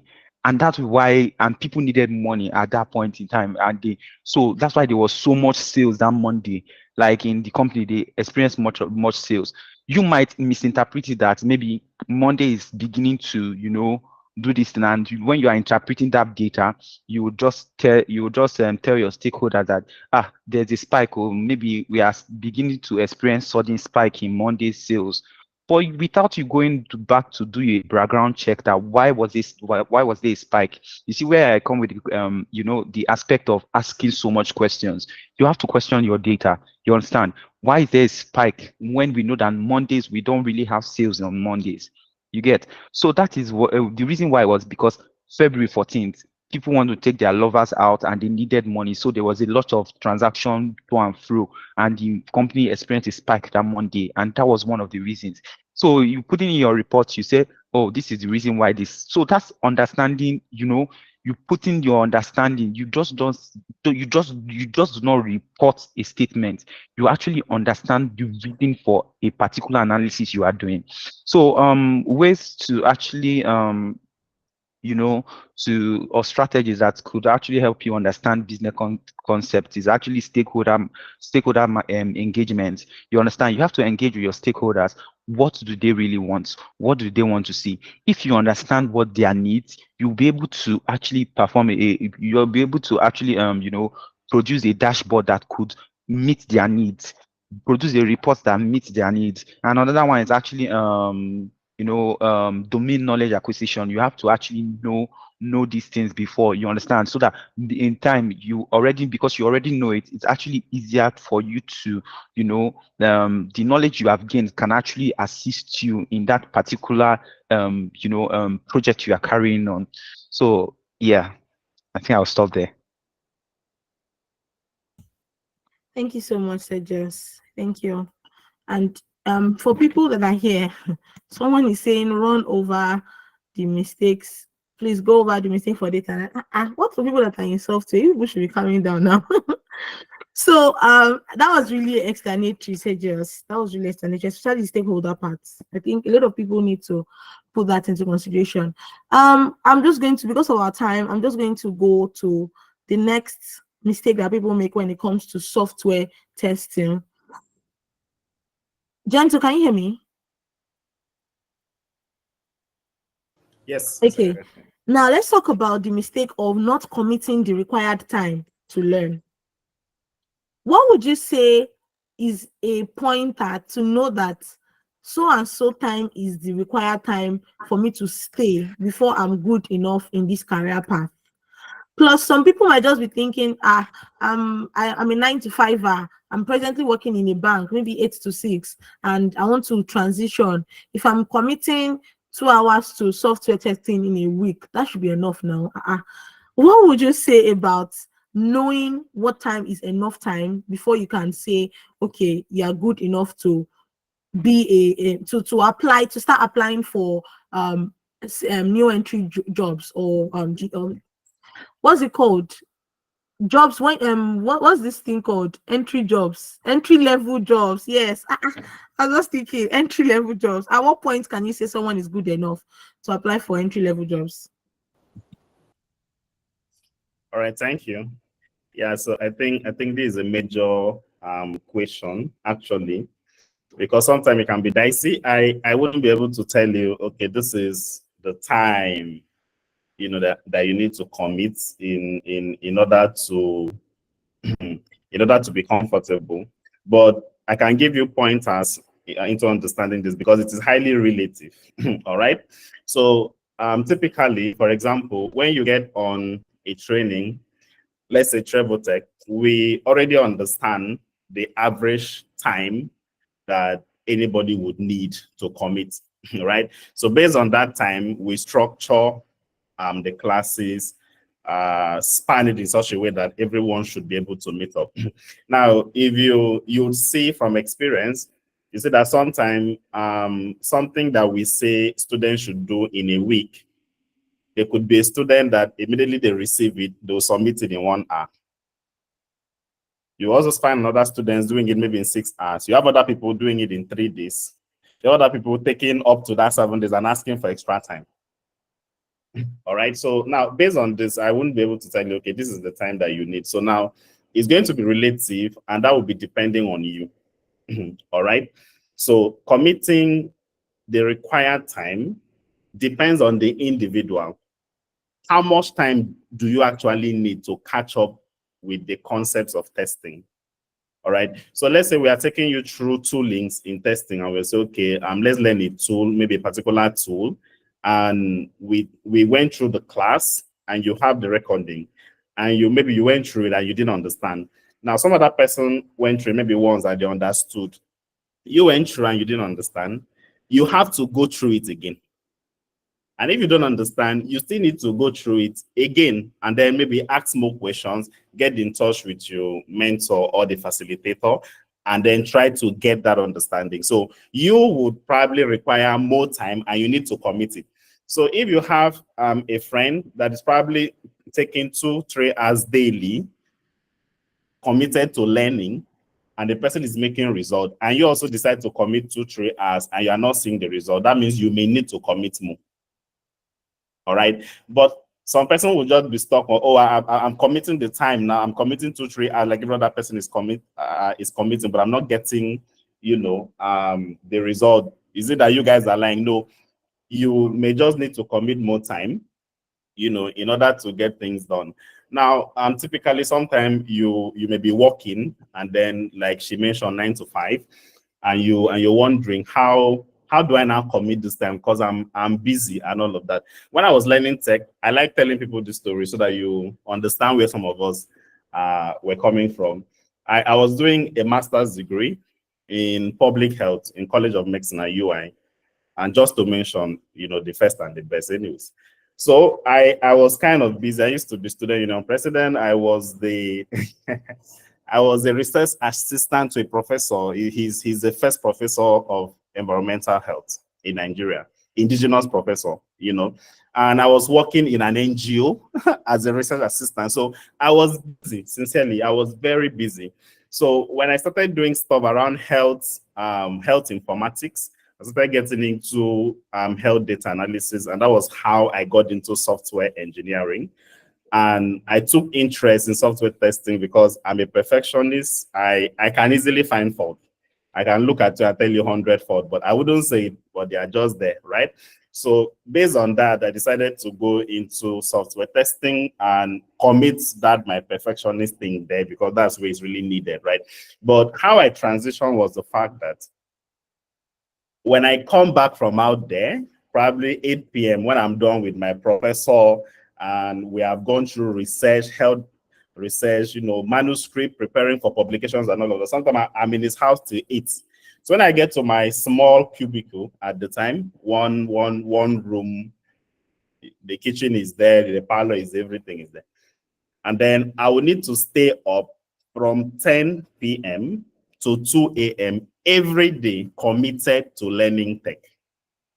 Right now, I'm not going to do that forever.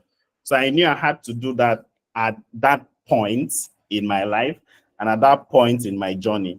So because I committed that time, I think the training I took, I joined the training 3 weeks after they had started, right?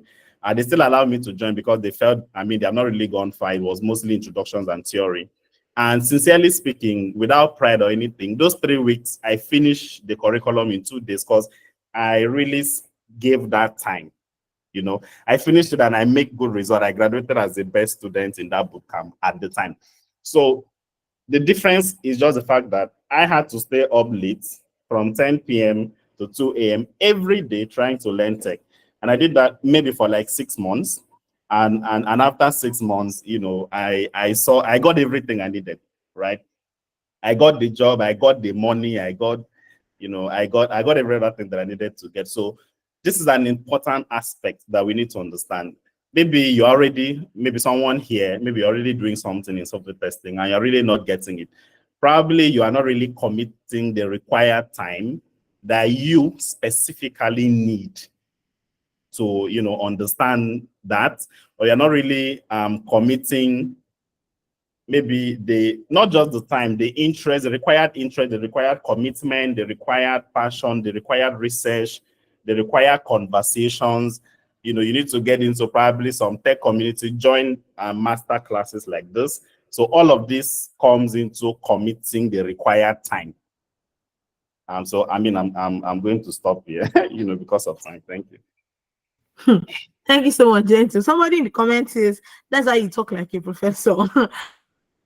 And the part that took out the And for when you go back to your little cubicle, you now said he has the bedroom, the kitchen, and everything there in one room. And I was just like, when you said at the time, God, when will I also use my story to say at the time like this? Thank you so much for sharing, Gentle. That was really good. Thank you. Someone is saying, is it good for newbie in data analytics to apply for work? You are still training. Let me say this like this. Let me say this to this person. Is it good for someone who is in medical school and is not graduated yet to apply for a doctor job while the person is still in school? I guess that answers it. Or Sergius, you have something to say otherwise?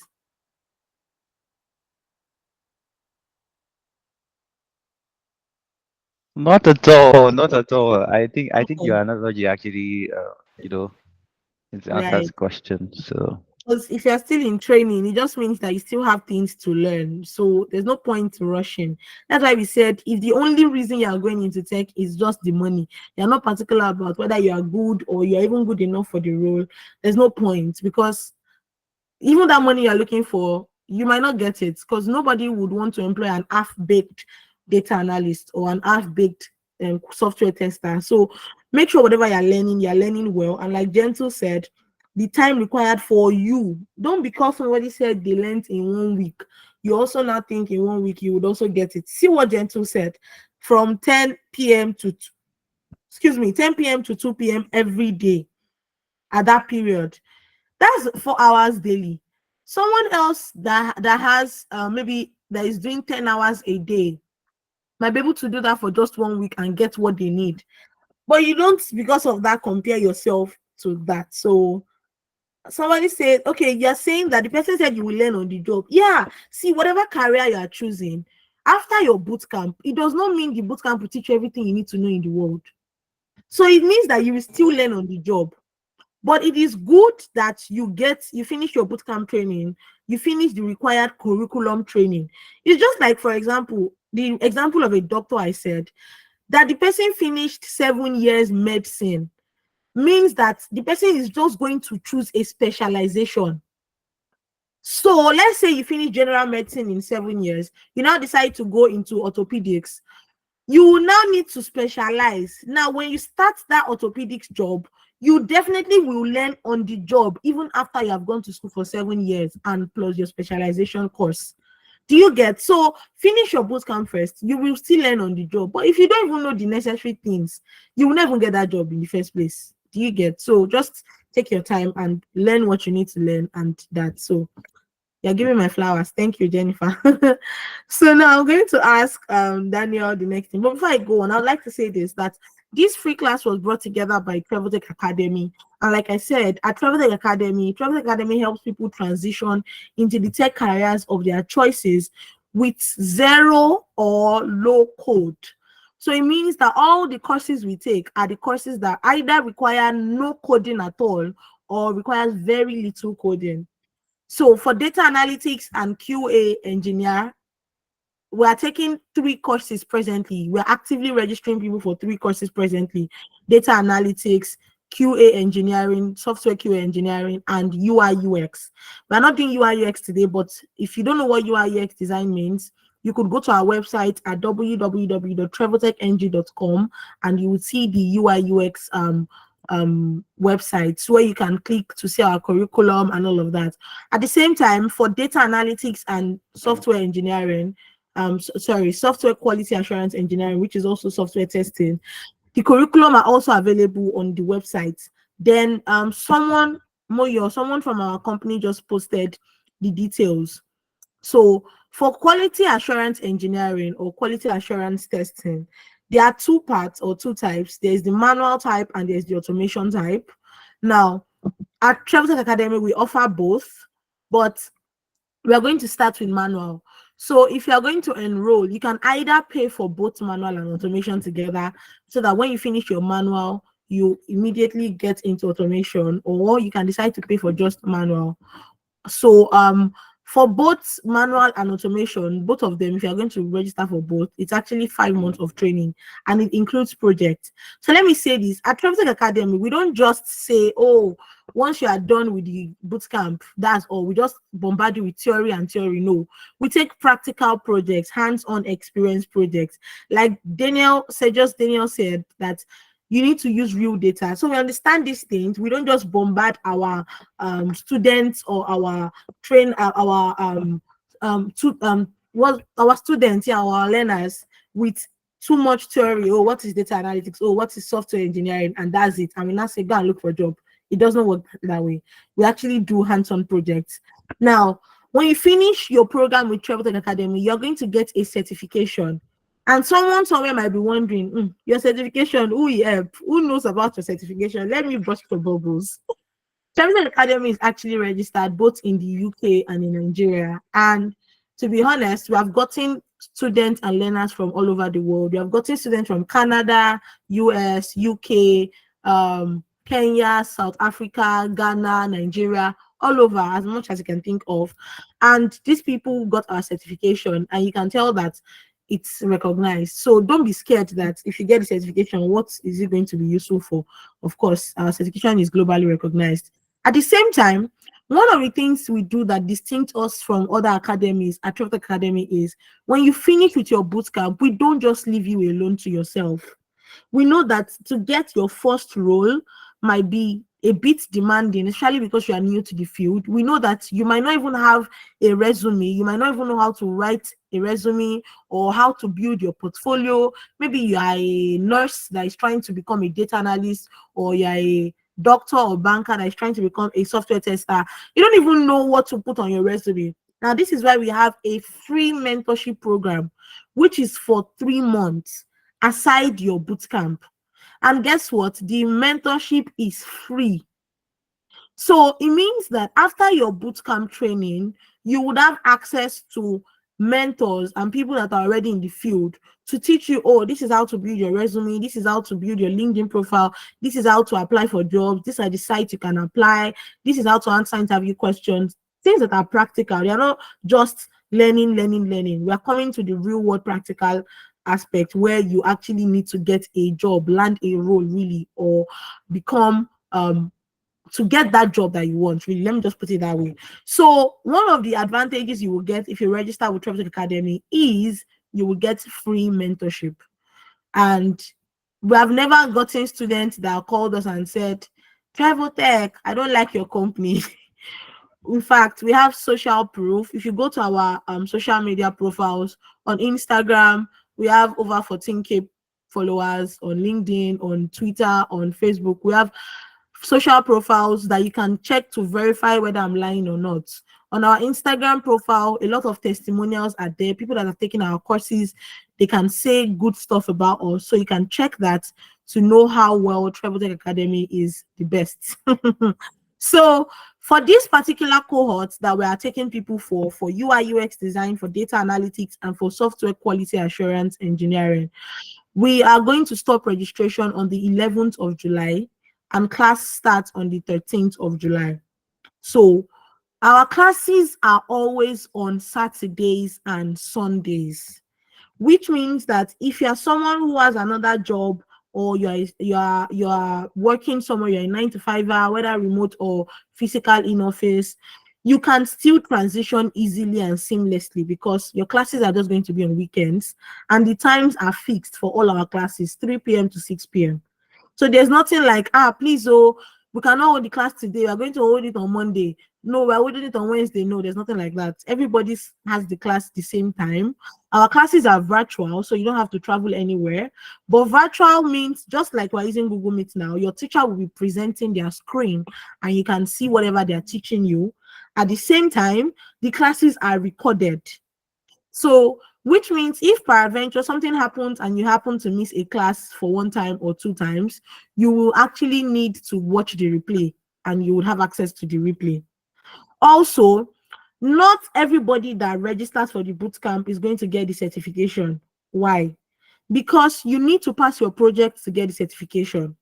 So I'm assuming that you don't want to just register with Travel Tech and not do your project and want to get certification, because our brand is actually important to us. I said it earlier that I'm the brand manager, so I'm very, very particular about what we put out there. So we don't want people just paying money and they don't attend classes at all. And after 3 months, they just say, please, where's my certificate? Collect it. And they start parading around the world that I'm a graduate of Travel Tech Academy. No. So you need to be intentional about taking time to join the classes, do your project, and all of that. If you have any questions, I'm open to take them. For data analysis, someone is saying, how long is it? It's 3 months. It's 3 months. So register now. And for the 2 people, Isaac and Oreoluwa, just chat up the admin on the WhatsApp number and tell them your name, and you must make sure that you're using the number that you dropped in the chat box to message them so that someone else will not impersonate you on the call. Then if you want to know more about our programs and all of that, you can join our community on WhatsApp. We have over 6,000 people in our WhatsApp community. On Telegram, we have a large community too. You know more about our programs. And the 3 programs I mentioned are not just the only programs we do at Travel Tech Academy.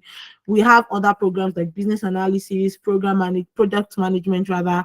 And the thing is, we take these courses cohorts by cohorts. So that's why presently it's just 3 we're admitting students for, which means if you miss this cohort 1, the next time you're going to have the opportunity to get into any of these 3 courses is going to be in the next 3 months. So the ball is in your court, and I believe that you're going to play it well. So I'm going to just ask the last 2 questions from both Gentle and Sedgers. Now I'm going to ask Gentle this question. We have been talking about software testing since, and I've been talking about how software testing is a great career path. Let's know about the monetary reward for software testing.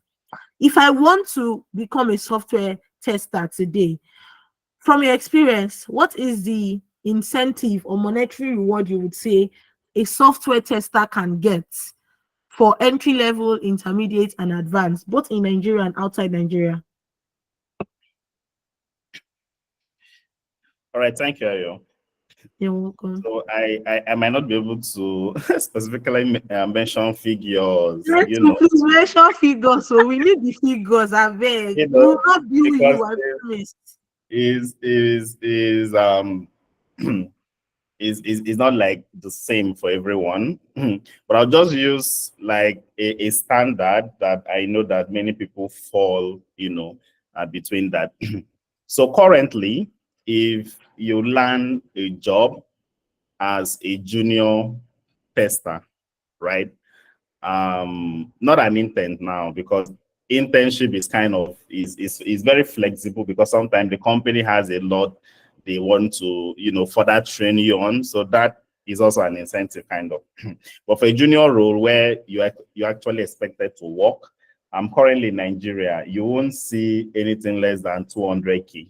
So between 200 and 300K for a junior role, and that's like an entry role, apart from internship. And trust me, some internship role is also like a junior role anyways. And sometimes you earn this money just for the period of probation. They're usually 6 months. And after probation, they would increase what they are going to pay you upon confirmation of what you're doing. And the trick is that for most of us that really wanted to move fast, what we did was that we stayed on that job for like a year. We got as much experience as we wanted to get, and then we tried to apply to another company, right? And because we're applying to another company, and maybe they want to employ you, and you are still, maybe you have spent like a year, so you are you're a tester, but not very junior anyways. And one of the questions they are going to ask, if they see that you're good, and they will always ask you, what is your current pay? And when you tell them, okay, my current pay is 250, they would actually want to price you from 350, 400, and you are moving into another job. And sometimes staying in your current job, after 1 year, you may not get that kind of movement in monetary figures, right?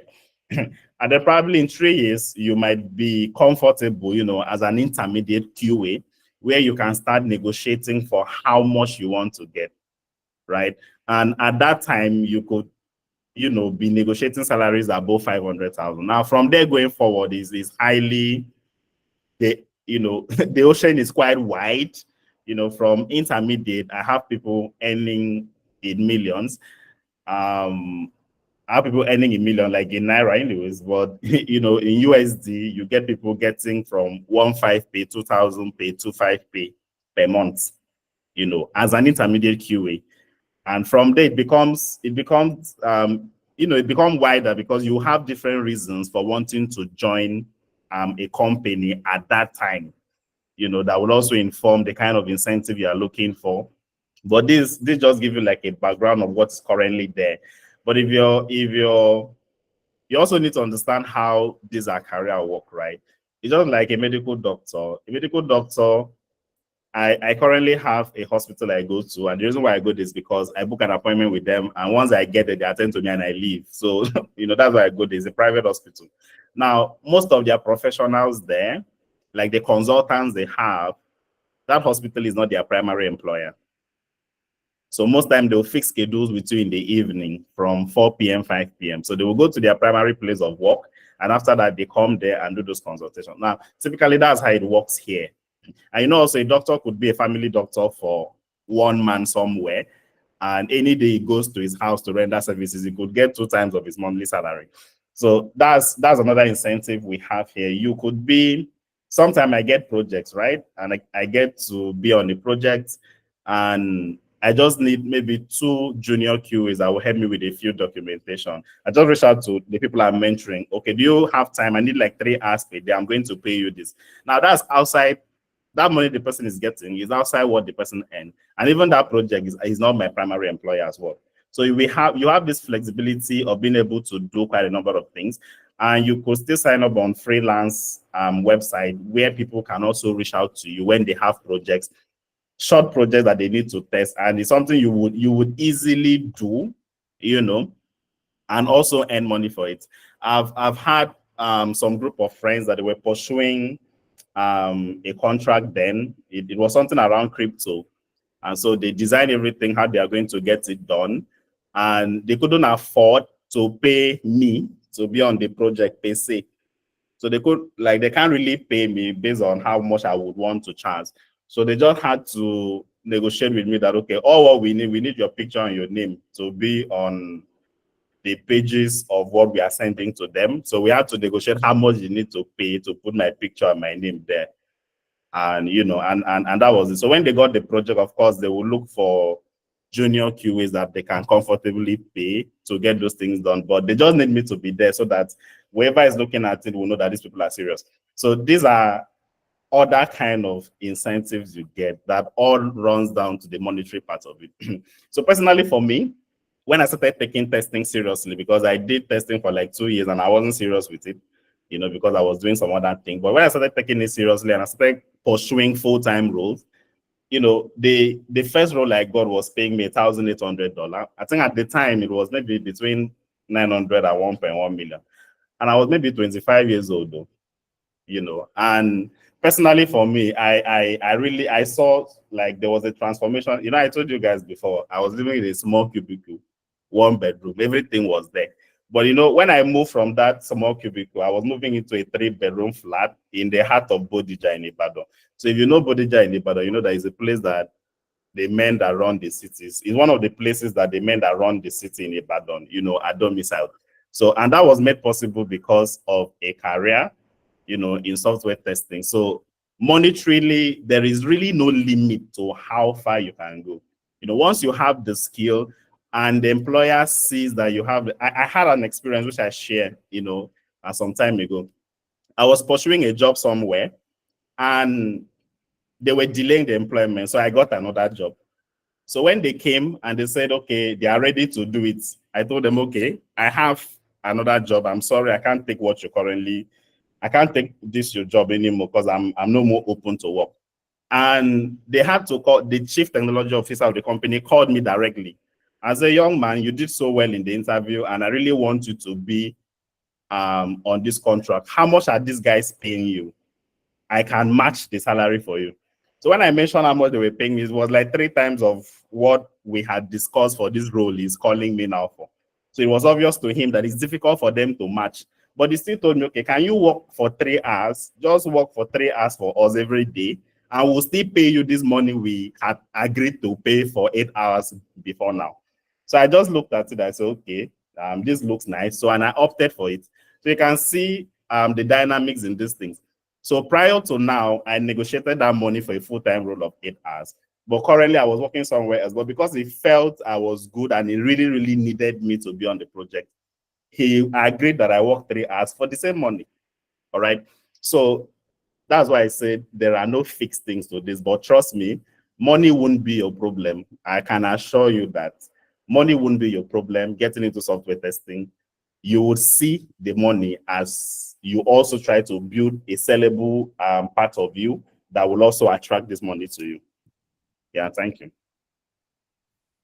Gentle. You know what? I was just thinking, what will make somebody leave masters in public health to be doing software testing? I'm saying that money. Wow. This is really interesting. I like the sincerity. Thank God I said you should mention figures. That's how you that doesn't giving us, just thank God you mentioned the figures. So for everyone here, money is not a problem in software. I hope you have heard that. Software testing. Now let me ask you, Sergius, how about you? What's the monetary value you think someone can make when they enter into data analytics, both as a entry level or intermediate or as an experienced professional? Give us figures, so Sergius. So this kind of thing, it's like, are you sure you'll be able to well, apparently for a data analyst for entry level, I think in my company it's between 250 to 300,000 naira. Yeah, so that's for an entry level person coming into the company. So respect to do I need to start? So with respect to when you go into intermediate and stuff like that, I think you are looking within the range of maybe 450 to 600 or something. So basically it just depends on your negotiating power and what you bring forward. You understand what makes you stand out. If you are able to sell yourself well, you could go higher than that and stuff like that. So basically, just like Gentle had said, like that's one beautiful thing about tech. At the point I was running like two jobs, and I was still freelancing for people. I was still doing assignments for master's students in the UK that are actually doing their masters in data science and stuff like that. So all these things, they come together, and before you know, in a month, so what you're earning is even bigger than what they are paying you your current company. So that's one beautiful thing about tech. Like you are able to take up different jobs and take it up and bring it up together and everything, and you're living big, just like our brother, our Uncle Gentle. Yeah, thank you. Thank you so much, Sergius. Thank you for mentioning the figures. Thank you. Give some cheesy. You like money. Now all the money part just the class forces money. It's okay. Thank you so much to our guests, Gentle and Sergius, and to my co-host Belumi, and to everybody who took our time to attend this session. Thank you so much. We really had a lot to talk about, but time is nobody's friend, like they say. So we're just going to let it lay low here. We're going to call it a night. For people that want to know the remaining of the mistakes that people can make, both I have a question. hold on, Serge. For people that want to know the remaining of the mistakes people can make either in software testing or data analytics, you can join our community, and I'm going to post the mistakes there so that you can read up even the one we did not talk about today. So I hope that helps. So for everybody that joined so far, thank you so much. We're going to take this last question from Serge. What's your question, Serge, in the next 1 minute, please? Can you hear me? Yes, I can. I want to know the difference between. Sorry, good evening. I want to know the difference between the software um engineering in general with this testing that he talked about, because I'm a bit confused about the whole field of studies. Okay. Gentle, do you want to take that? Okay, that's fine. Thank you. Yeah, so when we talk about software engineering, we are talking about all the activities, everything that is needed to move a software from being an idea to being an actual project or an actual product. All right. So everything that happens for that to be possible is what we call software engineering. All right. So now when we talk about software testing is now a part of software engineering, because in software engineering, you have different actors. You have project managers are there, you have designers are there, or product designers are there, you have developers, you have DevOps engineers, you have QA engineers. So you have a lot of actors doing different things in order for a software to become a reality, right? So software testing is now a part of that software engineering that is focused on verifying and also validating that the software that has been developed meets the requirement for that software. Okay, so that's what testing does. So what we do, we are like police, like we police every other person on the team. We are trying to see that everyone did what they were supposed to do and that the software is working how it is supposed to work. So our table happens to be the last table where the software gets to before it gets to the customers, right? So that's for the question you've asked. I believe this helps. Thank you. Okay, thank you very much. Good evening. Thank This you one so last, much. the last question. No, we're not Please. taking a last question, please. You can ask on our community, okay? We're going to answer and chat up an admin, please.